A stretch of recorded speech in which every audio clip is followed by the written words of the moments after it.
Members of various media houses in Belize participated in a training organized by UNICEF to address the reporting on children's issues.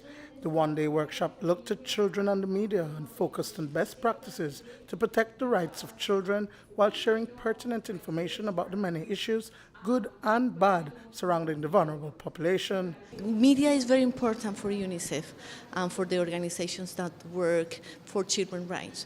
We think we have to work together to identify those gaps that exist in the work you do and the work we do also, because we learn from you. We learn from the journalists as well.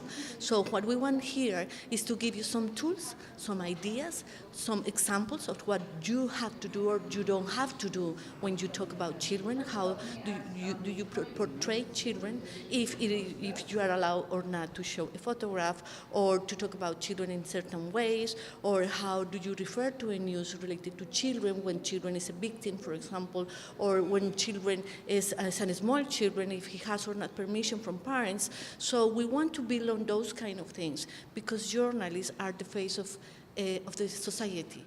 The workshop had representation from the government as well as other advocacy agencies such as the National Committee for Families and Children, Informed Teen Reporters, and the Children Advisory Board. CAB supports young people across the country by educating them on their rights. Former Vice President of the San Ignacio Santa Elena chapter of CAB, Adriana Medina, gave her perception of the media when it comes to addressing issues surrounding children. To me, it's a behavioral influencer, an educator, and an entertainer. The media can be really positive and really, getting the message out there so that people can know what's happening. And it can also be, negative as well, with the bad crime rate we have.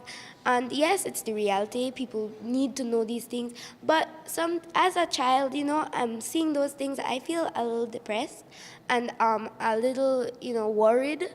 And people might have the wrong perception of our new generation. So I just want to, get that message across that we as children, we try our best as a CAB members to help and get those children's voices out there to the media communication.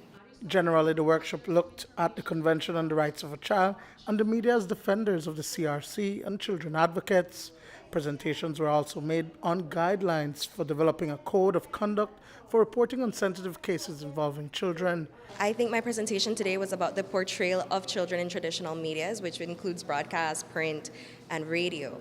But what we're trying to do is bridge this gray scale area where the media can understand what we mean by responsible coverage of children and respecting their rights, and what we as the children, we as the society can do to bridge that gap with them. We want to put good things out there because we want to show what our children are doing, what we're achieving, but we also find it very important to attack social issues. So we've done stories on crime and violence, on bullying, and those are very important issues. And sometimes we have to be careful in the way we present them, and that's just as with the larger media, where they need to be very conscientious of how they're presenting, which is a part of my presentation, which is how we portray children. And so I think it's a very tricky area because you need to be as real as possible and present it as best you can, but also you need to be able to have respect for these people that you're talking about and these issues that you're talking about. Duane, Moody for News 5.